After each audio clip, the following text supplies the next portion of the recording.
Magandang umaga sa ating lahat. Ngayon ay October 24, 2023 at narito ang update ukol sa maging lagay ng panahon sa susunod na 24 oras.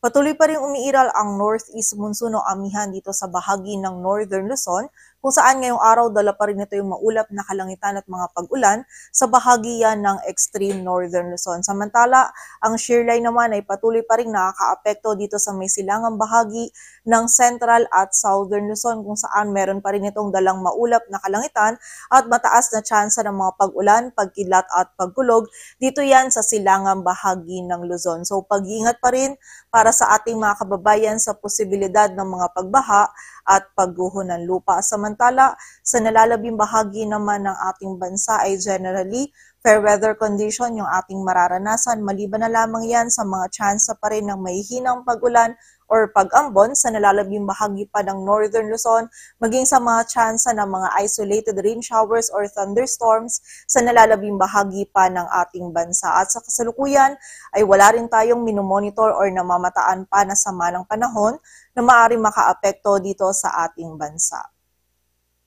At para nga sa magiging lagay ng panahon ngayong araw ng Martes, maulap na kalangitan at mga pagulan ng mararanasan dulot ng amihan dito sa bahagi ng Batanes at Babuyan Island. Samantala, meron pa rin tayong mga kalat-kalat na pagulan, pagkidlat at pagkulog na mararanasan dito yan sa bahagi ng mainland Cagayan, Isabela, Quirino, Nueva Vizcaya, Aurora, Quezon, maging sa mga probinsya din ng Camarines Norte at Camarines Sur, dulot yan ng amihan ng shearline. So muli po, pag-iingat para sa ating mga kababayan sa posibilidad ng mga pagbaha at pagguho ng lupa. Samantala, sa nalalabing bahagi ng Luzon ay magiging bahagyang maulap hanggang maulap yung kalangitan or generally fair weather condition yung ating mararanasan. Maliban na lamang yan sa mga tsansa pa rin ng mga mahihinang pag-ulan or pag-ambon. Dito yan sa bahagi ng Cordillera Administrative Region at dito sa bahagi din ng Ilocos Region, dulot yan ng amihan. Samantala,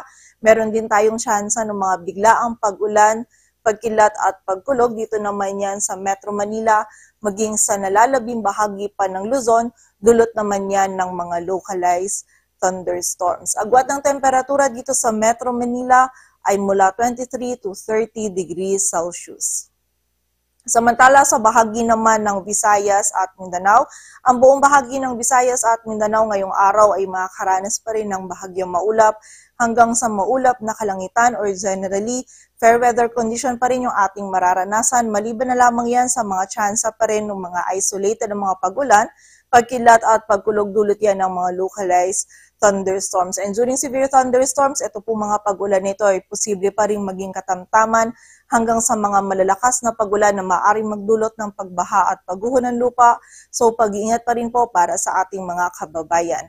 Agwat ang temperatura dito sa Cebu ay mula 25 to 31 degrees Celsius at sa Davao naman ay 24 to 34 degrees Celsius.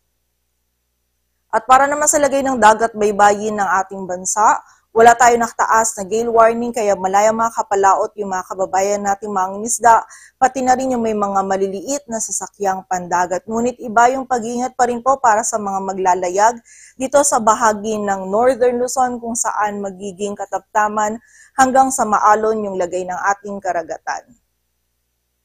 At para naman sa 3-day outlook ng mga key cities ng ating bansa, malaking bahagi ng ating bansa ay patuloy pa rin makakaranas ng bahagyang maulap hanggang sa maulap na kalangitan or generally fair weather condition, kung saan dito sa Metro Manila bukas ng Miyerkules at Huwebes ay meron lamang tayong mararanasan ng mga isolated na mga pag-ulan, pagkilat at pagkulog, dulot yan ng mga localized thunderstorm. And by Friday naman ay makakaranas lamang tayo ng mga mahihinang pag-ulan or pag-ambon at magiging mas malamig din yung panahon na ating mararanasan, lalong-lalo na yan sa madaling araw, dulot po yan ng amihan.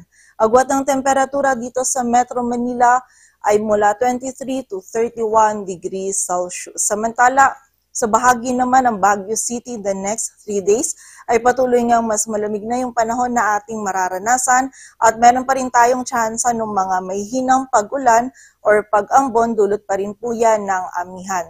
Agwat ng temperatura sa Baguio City ay mula 16 to 23 degrees Celsius. At sa bahagi naman ng Legazpi City, Metro Cebu at Metro Davao in the next 3 days ay makakaranas tayo ng bahagyang maulap hanggang sa maulap na kalangitan at meron tayong mga posibilidad pa din ng mga isolated na mga pag-ulan, pagkidlat at pagkulog dulot yan ng mga localized thunderstorms. Muli po, during severe thunderstorms, itong mga pag-ulan nito ay posible pa rin maging katamtaman hanggang sa mga malalakas na pag-ulan na maaaring magdulot ng mga pagbaha at pagguho ng lupa. So pag-ingat pa rin po para sa ating mga kababayan. Agad ang temperatura sa Legazpi City ay mula 24 to 32 degrees Celsius. Sa Metro Cebu ay 25 to 32 at sa Metro Davao naman ay 24 to 34 degrees Celsius. Dito sa Metro Manila, ang araw ay sisikat mamayang 5:49 ng umaga at lulubog mamayang 5:32 ng hapon. Patuloy po tayo magantabay sa updates na ipapalabas ng Pag-asa at para sa mas kumpletong impormasyon, bisitahin ang aming website pagasa.dost.gov.ph. At yan po muna ang latest dito sa Weather Forecasting Center ng Pag-asa. Grace Castañeda, magandang umaga po.